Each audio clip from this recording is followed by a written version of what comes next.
Good morning, students. Next topic in physics is mechanical properties of solids, that is elasticity in this.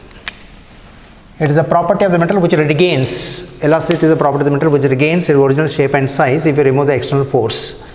External force is the one which is applied, like for example spring, if you take external force applied on the spring from the sides, the spring is compressed or expanding, you are taking, means whatever the work is done by this external force is stored as the energy in the spring.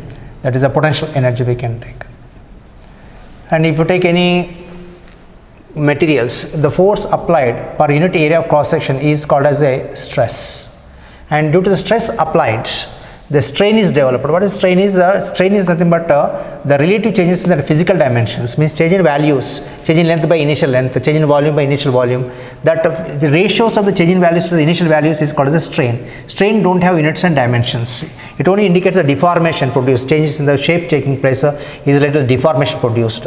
Stress is a force by area, Newton per square meters or pascals. Stress is a tensor, means values are different in different directions. Same force area acting in the different angle directions of the force will get the different type of the stresses. Stress and strain are the three types we have along the lengthwise. If you are applying the force on the rod to expand it lengthwise, the length increases. This is called as a tensile stress or longitudinal stress. Longitudinal means lengthwise. Force is acting perpendicular to the area of cross section means length increases in this case. If you same apply the force inwards, it is called as a compressive stress. In both the cases, the length will be changing here. That is related to longitudinal stress. Two types, compressive and elongation is related to the longitudinal stress only. For every stress, there is a strain change. In this case, what happens is for this longitudinal stress, change in length by initial change taking place, that is nothing but equal to longitudinal strain or linear strain related to the lengthwise. Force is perpendicular area of cross section. Next type of the stress is nothing but equal to shear stress. Shear stress is nothing but force is acting along the area of cross section, surface to the area of cross section of any blocks. If you apply the surface force along the parallel to the area vector, if you take area vector is normal to surface, this is area vector. But you are applying the force perpendicular to the area vector, not area. Careful with that. Previous case what you applied is suspending the weight to the wires. Area of cross section is like this, weight is suspended like this mg. It is along the force is acting along the length or perpendicular area of cross section. That means force is parallel to the area vector. Area is means only pi r square, that is a scalar quantity, but area vector is perpendicular to the area you take it.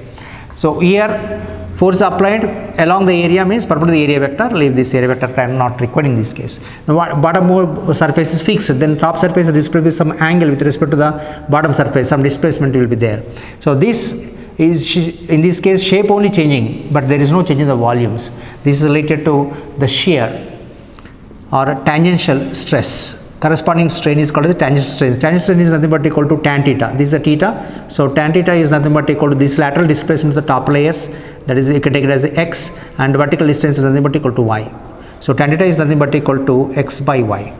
This tan theta is approximately taken as a theta itself for the small angles. For the rigid body, if you have taken rigid bodies, are more elastic than the non-rigid bodies. Rigid bodies, hard materials. If you take the distance between the particles should not change if you apply the external force. That is called as a rigid body. For such cases, theta is very small and tan theta is approximately equal to theta is equals to x by y. We take. In next third type of the stress is bulk stress. Bulk means volume, whole quantity, total quantity is called as a bulk. If you take the ball, one ball if you take squeeze it or take into the water, then pressure is acting from all directions, or take a balloon and squeeze it. What happens is volume is reduced here. That is related to the bulk stress. Bulk stress leads to bulk strain. Volume is changing taking place in the bulk strain. The change in volume by initial volume is nothing but equal to bulk strain. So delta V by V we have to take. Bulk stress leads to change in pressure. Bulk stress is numerically equal to bulk stress is numerically equal to change in pressure here. Whenever the pressure changes, no volume of this material also changes. Compressible, incompressible. Compressible means volume changes. Incompressible means volume do not change. Generally solids and liquids are taken as incompressible, but still 100% incompressible materials do not exist. Next, based on this three type of the stresses, where the three type of the strains, the relation between these two is given by the Hooke's law. The Hooke's law states that stress is proportional to strain. The proportionality constant is called as a modulus of elasticity. So this stress by strain is nothing but equal to elastic modulus, or modulus of elasticity is nothing but equal to stress by strain. Stress by strain is called as a elastic modulus or modulus of elasticity. Strain do not have units and dimensions, therefore the stress and elastic modulus and pressure also have the same units and dimensions. Pressure is always a scalar, stress is a tensor. Next, depending on these three types of stress and strain, elastic modulus also three types. One is called as the Young's modulus. Young's modulus is related to the longitudinal stress and longitudinal strain. And then we have the bulk modulus. Bulk modulus is longitudinal volume stress by volume strain you are taken. And then we have the rigidity modulus, or called as the shear modulus, is nothing but equal to shear stress by shear strain. Young's modulus, if you take stress, Young's modulus, and it is nothing but equal to longitudinal stress by longitudinal strain. Longitudinal stress is nothing but equal to force by area. It is nothing but equal to force. All stress are numerically equal to force by area. Only for the bulk modulus we take the force by area as a change in pressure, delta P itself directly. Force by area, stress by strain, change is nothing but change in length by initial length we take for the Young's modulus. This is related to the suspended wire. If you have taken wire of length L, if you suspend the weight equal to mg, this is taken as a load. Load may be mentioned as a kgs means mass, newtons means mg you have to take. Kg weight means mass only multiply with g to get the weight. So this itself is force you are taking. Area of cross section of the wire is A. If it is a circular cross section of area, cross section is there means area equal to pi r square. You have to take, this is the wire, the radius of circular cross section is r. If you have taken, area becomes equal to pi r square. And initial length is L. When you suspend the load, length increases. The change in length is nothing but equal to delta L. That is called as a elongation. Change in length is called as a delta L is equals to E is equals to L2 minus L1. Elongation, extension or change in length meaning same. Final length minus initial length is nothing but equal to delta L. If length is increased by 100% means L2 is 2 times L1. So this delta L we take it as a E. Delta L by L itself is nothing, change length by initial length is nothing but equal to strain. Strain, longitudinal strain is nothing but equal to delta L by L, or E by L we are going to use the terms. This is related to the wires. Young's modulus is related to the wires. And perfectly elastic wire if you have taken means perfectly elastic wire Y is equals to infinity. For a perfect elastic materials, strain is 0 whatever stress you apply. So there is no change in the deformations. 1 by 0 is infinity. But perfectly plastic materials, no deformation remains as it is. If you apply, remove the stress also, strain retained as it is. For that cases, this elastic modulus is 0. Elastic modulus means applicable for the three parts, Y, B and also eta. And this Y Young's modulus is not for the liquids and gases, it is only for the solids. Bulk modulus is applicable for the liquids as well as the gases, fluids which can flow. Rigidity modulus is mainly applicable for the solids we take, but the twisting, wires twisting means springs. For the springs cases, if you expand the spring or compress the spring, it wire gets twisted little amount. That is related to the rigidity modulus or shear modulus. Next, bulk modulus. Bulk modulus is nothing but equal to this bulk modulus is nothing but equal to bulk stress by bulk strain. Bulk stress is numerically equal to change in pressure, and bulk strain is nothing but equal to change in volume by initial volume. We can take this volume to the numerator, it becomes equal to delta P by delta V. But what happens when the pressure is increased? Delta P means change in pressure, P2 minus P1. Whenever the pressure increases, P2 minus P1 is positive, but volume becomes negative. To decrease, to make it avoid that, we take the negative sign for the bulk modulus. Does not mean that bulk modulus is negative, all these are positive only. Volume decrease, delta V means V2 minus V1, change in decrease in volumes. We can take volume can increase or decrease depending on the delta P. So minus sign does not indicate that bulk modulus negative. Please, when you are calculating the bulk modulus, if you have the problem of the negative sign, put a modulus and take only positive values, delta P by V. And reciprocal of the bulk modulus is called as a compressibility. More compressibility means less bulk modulus, reverse relationship. Next is rigidity modulus. Rigidity modulus is stress by strain. Shear stress is nothing but equal to force by area, and shear strain is nothing but equal to theta. Just now we discussed that. Upper force applied, this is the displacement is theta. This is nothing but equal to rigidity modulus or shear modulus. Next, whenever the force is applied on the material, the spring etc. or wire expansion, energy stored in the materials due to the stress and strain within the elastic limits. This Hooke's law is applicable within the elastic limits. Stress is proportional to strain means you will get a straight line passing through origin. This is a stress applied and strain developed. It can be given graph reverse also, it can be like this also, but you have to be careful with the slope etc. If you apply this as a stress, this becomes equal to strain. Graph, please, all the points I am not going to discuss now. Go through this stress strain graph. I am talking only up to elastic limit. Hooke's law means proportionality you will get. The graph slope also you must be able to find out y-axis by x-axis. If the strain given here means you have to be careful with that, which is on the x-axis, which is on the y-axis. If I take the stress on the y-axis, then slope itself is y-axis by x-axis, means that is directly giving the elastic modulus. And breaking stress, after we explain at particular point the stress exceeds the limit, but bare metal breaks. That is a breaking stress related to the molecular force of attraction of the material. The elastic property is related to the molecular force of attraction. Beyond that point, wire easily expands and can break. At the breaking, if the stress crosses the breaking point, the wire will break. Breaking stress equal to force by area. Breaking stress is nothing but equal to force by very area. This is a constant for the given material. So force is breaking force. This is called the breaking force. Is equals to this. Whole thing is constant ratio. So force is proportional to area, independent of the length. If you are taking a rod, and you are able to break it into parts by applying some F equal to 10 newtons, and remaining parts, small pieces will be there to break these smalls. Again, further how much force required means again 10 newtons only, because area of cross section is constant. But while generally breaking with the hands, we will find it difficult because we don't get the support. But actually force required to break the material depends only on the area cross section, but not on the length. Next, energy stored in the wires due to the stress. When the stress is applied, the energy stored in the wires is nothing but called as a strain energy. Strain energy per unit volume. Energy by volume is called as a energy density also. Strain energy density. Strain energy density is nothing but equal to half into stress into strain. So volume is nothing but equal to area into length. Where if you have taken area into length is nothing but volume. Area equal to pi r square you can take it. So strain energy, if they ask this half into stress is strain into volume you have to take. Stress and strain you have to eliminate in terms of the y. Y equal to stress by strain, that you can eliminate in terms of the Young's modulus. Next, to come back to the numericals. Steel wire as indicates the same metal. Same metal means what you have is Young's modulus is same, density also same.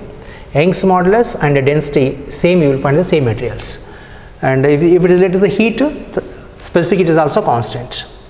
Steel wires equal volumes. Area into length is equals to area into length same. Area equal to pi r square. Pi cancels here. So r1 square L1 is equals to r2 square L2 will get. And in the expressions question you didn't give, they are not given the lengths. We have to eliminate the lengths. So L1 by L2 is nothing but equal to r2 by r1 whole square. That we have to eliminate here. They give the diameter ratio.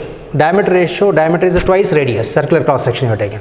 Circular cross section if you taken means radius is r for the wire of length L.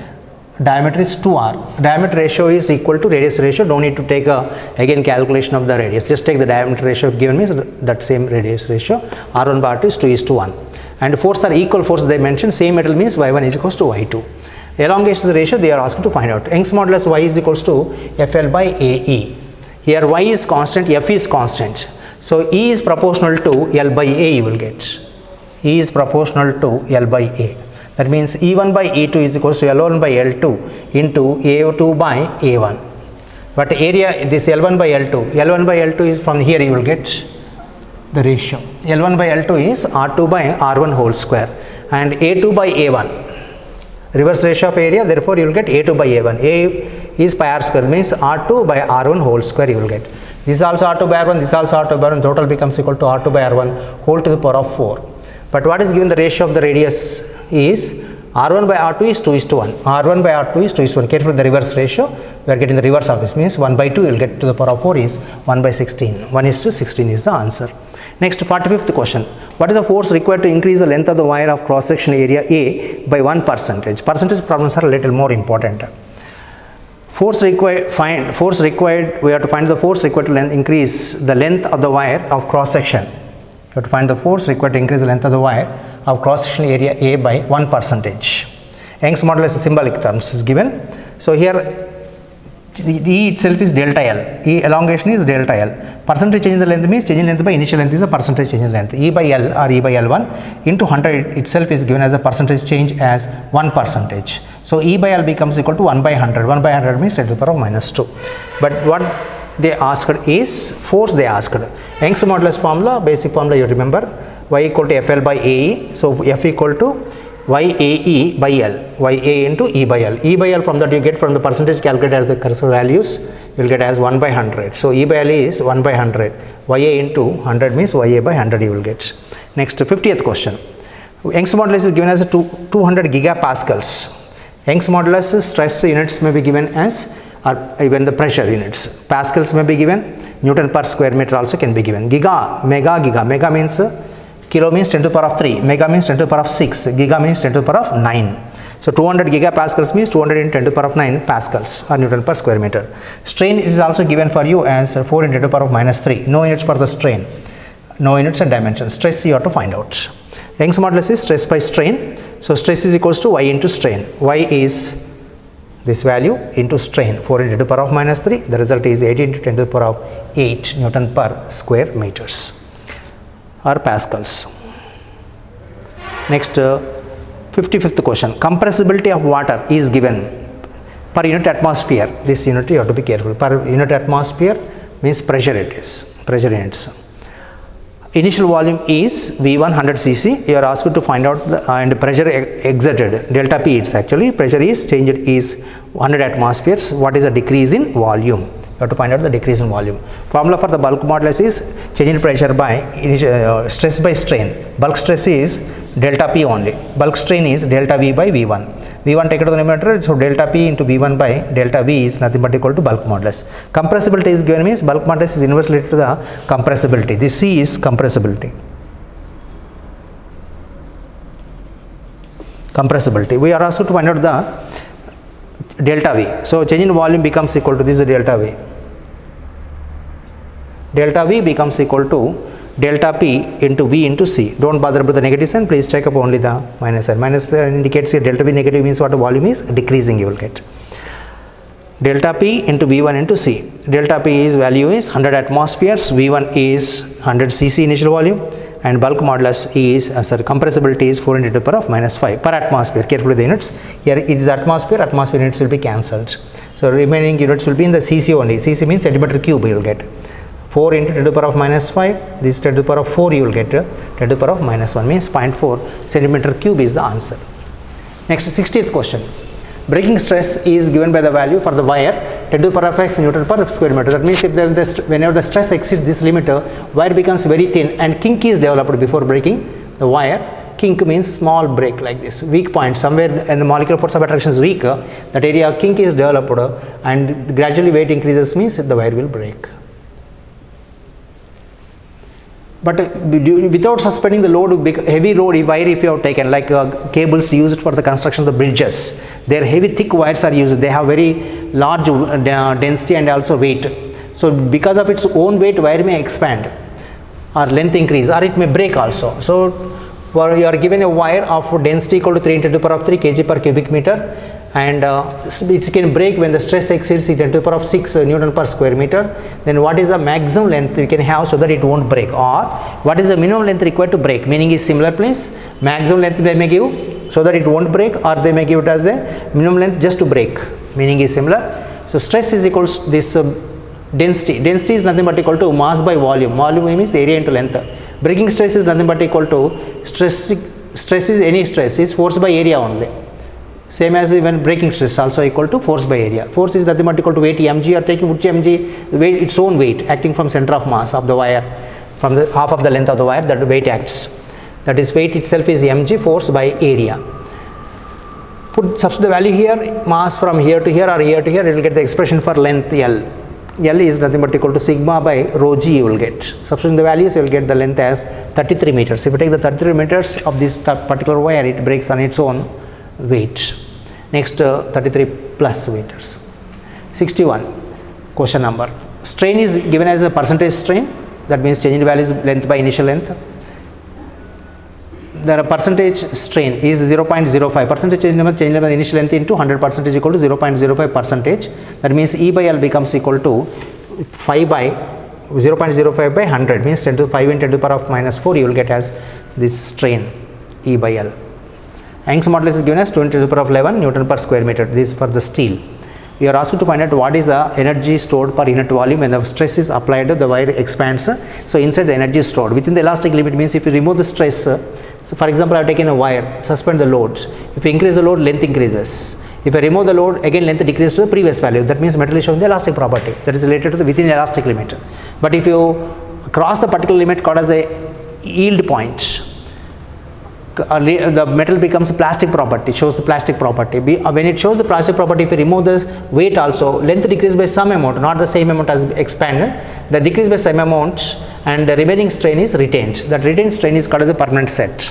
So that within the elastic limit only problems will be doing. Plastic, when it is showing the plastic property, deformation retaining, we don't take the problems.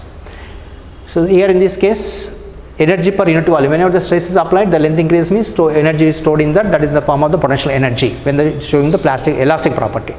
So energy per unit volume is how much?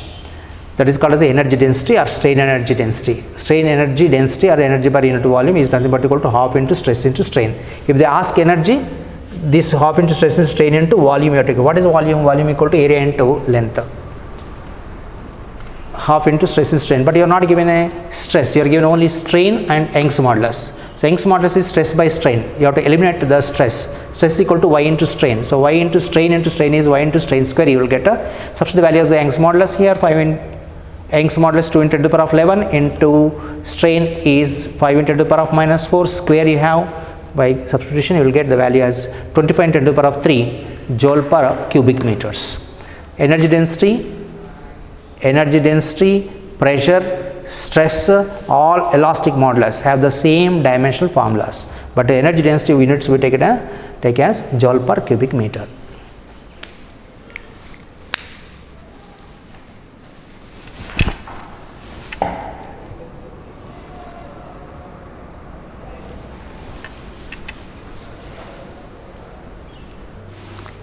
Next problem, 27th one. This is related to the graphs. You are given the graph between the E and F. E is the elongation of the wire or extension of the wire, F is external force applied. You are asked to find out the temperatures which is more, T1 or T2 graphs for different temperatures. Whenever the temperature increases, elastic property of the material decreases. Temperature increases means elastic Young's modulus, all elastic properties of the materials decrease because the molecular force of attraction decreases. Therefore, elongation increases. With the increase of temperature, length and area of cross section also increases actually. But effect we are considering is based on the temperature and elastic properties. So if you take the elastic property, y is equals to FL by AE. E, if you are getting for elongation and force relation, so E is equals to, E is proportional to F, straight line you will get, of course, E equal to FL by AY. E equal to FL by AY. Now you are checking the relation between this E and Y, inverse related. So now the temperature increase, temperature term is not there in this. When the temperature increases, y decreases, therefore elongation increases. So in these graphs you check up the fixed force, you fix it. For the given force you check up. Whenever the force is fixed, E2 is greater than E1. For the same force, E2 is corresponding to T2, E1 is corresponding to T1. But E2 is more than E1, increasing the direction. Elongation is increased means Young's modulus decreased means temperature is increased. That means T2 is greater than T1. Next 76th question, gelatin cube or any cube may be given. Here bottom is fixed and on the top force is applied. Sometimes they may given two forces on the top and bottom. Don't take the two forces, equal values are given means bottom, then you fix it, take only the top. And even if you are applying one side force, actually action reaction will be there, bottom also is equal force and opposite direction will be acting. We don't have to mention that. So bottom is fixed, top of force is applied along the parallel to the surface, means a tangential surface. You have to get is a shear strain. Shear strain means change of the shape only takes place, there is no change in the volume or length. Upper surface displayed by the distance equal to lateral displacement of delta x, perpendicular distance is between the top and bottom plates is y. It is a cube. Cube length and breadth and height are equivalent. So area is nothing but equal to area of cross section, surface area is nothing but equal to L square. You will get L is the side length given in centimeters, of course. A equal to L square and force applied is 0.21 newtons. The shift, lateral shift on the upper top surface is 3 millimeters. They mentioned converted to meters, 3 into the power of minus 3 meters. You are asked to find out what is the rigidity modulus or shear modulus, eta. Shear modulus or rigidity modulus given by the formula n equal to eta is equals to F by A into shear strain, which is nothing but equal to tan theta approximately equal to eta for small angles. Eta is nothing but equal to delta x by y. Delta x by y. Y go to the numerator. So y is L, area is L square, 1 L cancels. So delta x, F by L delta x only remains. Simplified formula. Directly you can substitute the values here also, but this will be more simplified with less numbers. F value is 0.21 newtons, L is converting into meters, 70 to the power of minus 2 meters, and delta x is 3 millimeters, 3 into the power of minus 3 meters. Calculation will give 10 to the power of 3 or 1000 pascals or 1000 Newton per square meters. Next 92. This one is a little bit important problem, more important ones. You are given a wire having the length, negligible wire length you are taking means always we talk about the load only. But if wire is also having its own weight, that will be acting from center. So total weight you need to consider. If the wire has a weight, then the force will be changing from point to point. Total weight, if it on the top you take means total weight will be acting. At the bottommost point means zero weight will be acting of its own weight. Now at the bottom, so extra weight is also suspended is W1. So two weights are there now, the weight of the wire and suspended weight. For the wire, with the distance changes, with the distance change of the distance, the weight of the wire also changes. But you have to find out the stress. Stress is equals to restoring force per unit area. The restoring force is related to the internal force. Actually, it is acting from inside, and external force you have taken means positive. Internal force is supposed to be negative.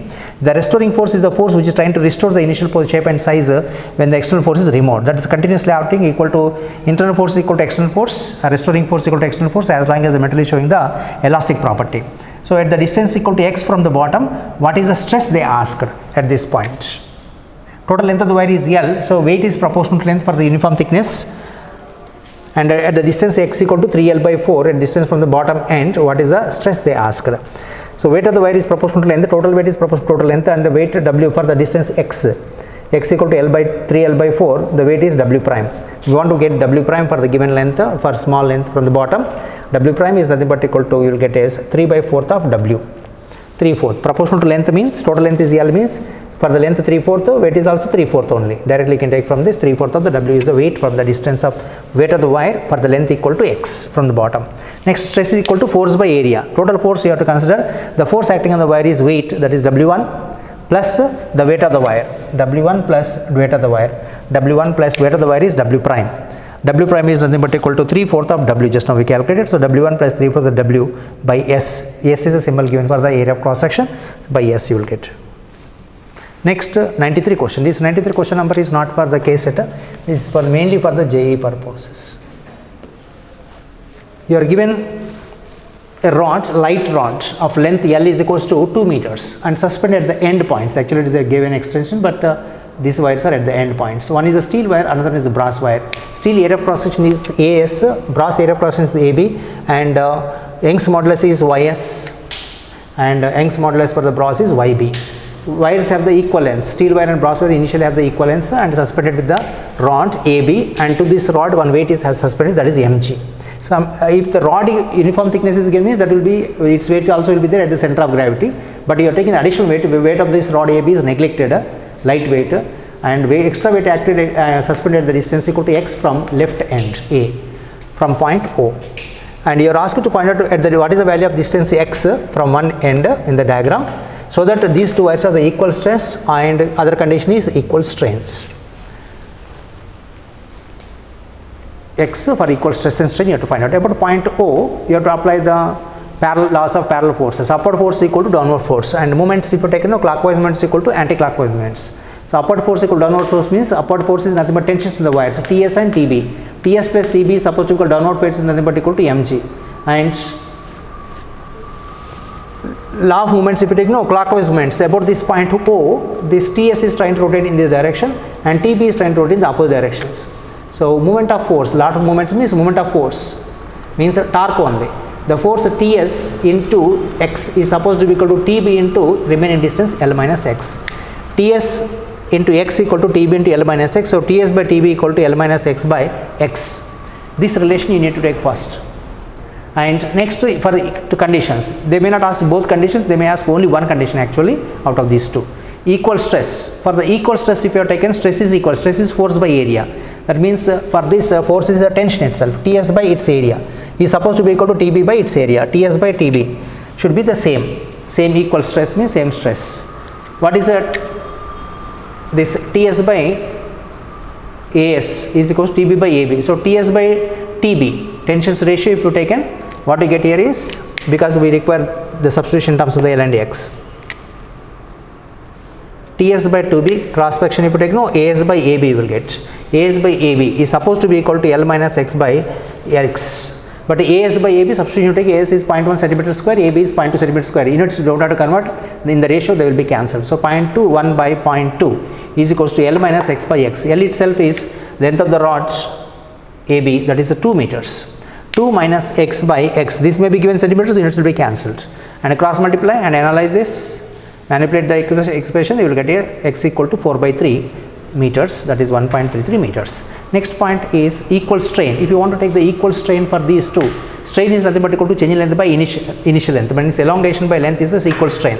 For the steel, ES by LS is supposed to be equal to, for the brass, EB by LB. Then Y equal to FL by AE, F itself is a tension T into L by AE, we want here E by L cross multiplied. So what you get here is T by E by L becomes equal to T by A into Y you will have. T is a tension here. So T by A into Y for the steel is supposed to be equal to the same value for the brass. And substitution of the TS by TB, you take cross multiplication, you will get AS by AB into YS by YB. Substitution of this value to take here, and is supposed to be equal to, from here, L minus X by X, and you will get the X value as 1 meter. This part I didn't calculate, you just put the values and you can calculate easily.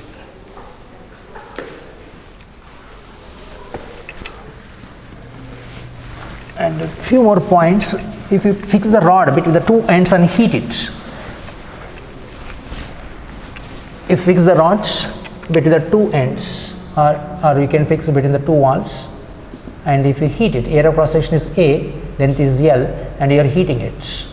Rod can be expanded by the different methods, by applying the stress, one method, another one is by heating also. In such cases, the rod try to expand, it is unable to expand, means it may bend, or it may produce the cracks in the walls if the walls are not strong. This heat produced easily produces the stress inside, and strain inside is called the thermal stress and thermal strains.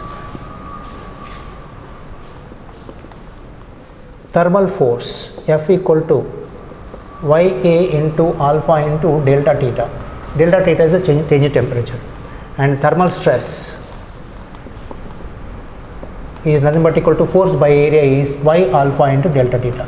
Delta theta is temperature change, and alpha is nothing but called as a temperature coefficient.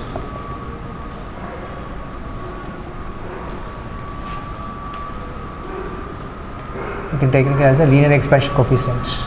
Alpha is nothing but equal to delta L by L into delta theta.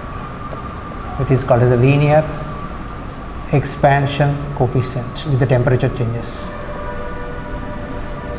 From this we can get the expression for delta theta, or alpha into delta theta is nothing but equal to delta theta is nothing but equal to delta L by L. This is E by L strain. This is called as a thermal strain. Generally with the values they don't ask, they ask only the formula with the symbols only they will ask. Another point is Poisson ratio. It is not Poisson's, it is Poisson, means Poisson actually fish, but here Poisson, Poisson is the name of scientist. Poisson's ratio, symbol is sigma.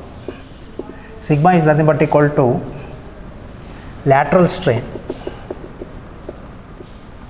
by longitudinal strain. Actually it is not in your PU syllabus, but still they are asking the values of the sigma limits generally, so you need to learn that. If whenever you take the wire of some area of cross section, if you apply the force on it to suspend the loads, what happens is the length increases. If the length is up to here, this length will be increasing.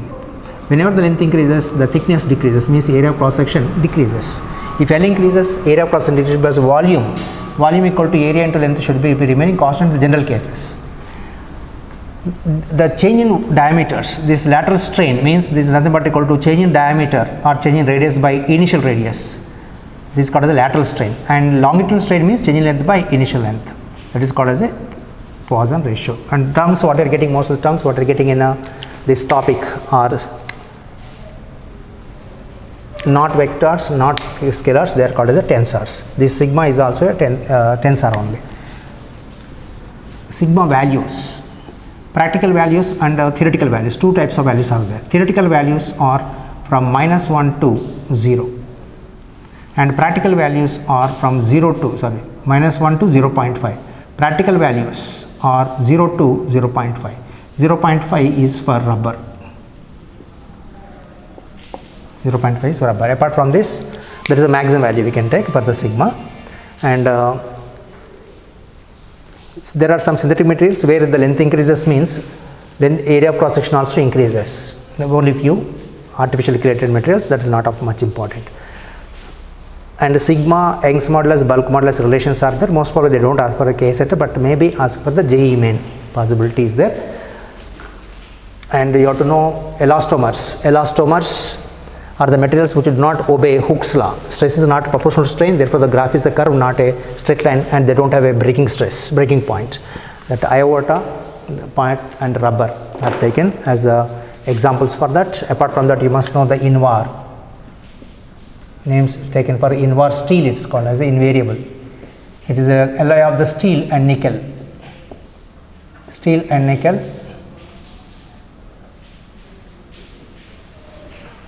64:36 ratio mixed up to make this invar steel. Its specialty is that it does not expand. Means a temperature coefficient of expansion alpha is approximately taken as 0, very low values. So with the change of temperature, the length do not change. Next, apart from this, we require to know the springs.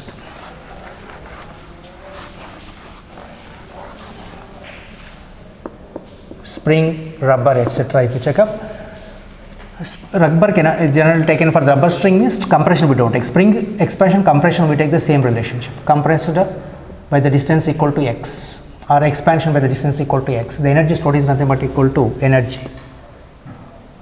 Is nothing but equal to work done equal to half into k into x square. This k is called as a force constant. Different formulas are there for the same work done is also equal to average force into displacement, which is nothing but 0 plus f by 2 into x. This is taken as equals to half fx. If two different forces are given, f1 plus f2 by 2 we have to take because force is not uniform. When you are expanding it, center of mass position only changes. All the particles are not moving. One particle move by large distance by x, another particle do not move at all.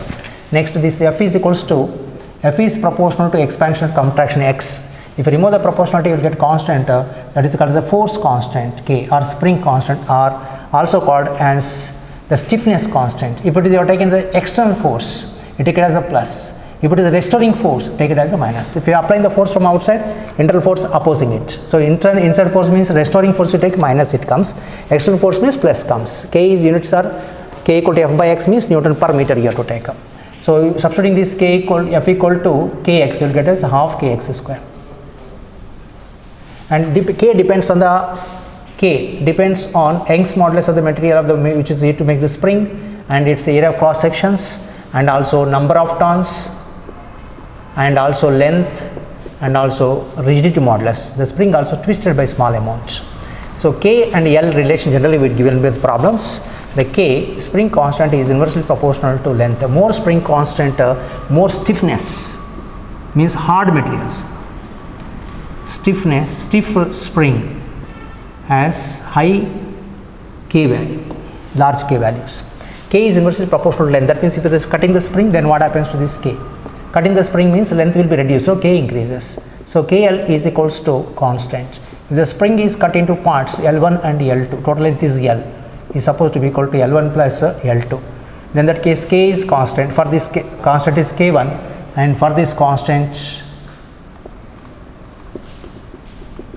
for the other part the constant is equal to K2. So total if you are taken means k into L1 plus L2 is supposed to be equal to first material K1 is L1 plus K2 L2. Sorry, equal to K1 L1 is equals to K2 L2 remains a constant. You may be asked to find out the K1 value and K2 value, etc. They will give the ratio of the lengths broken. With this we stop the topic.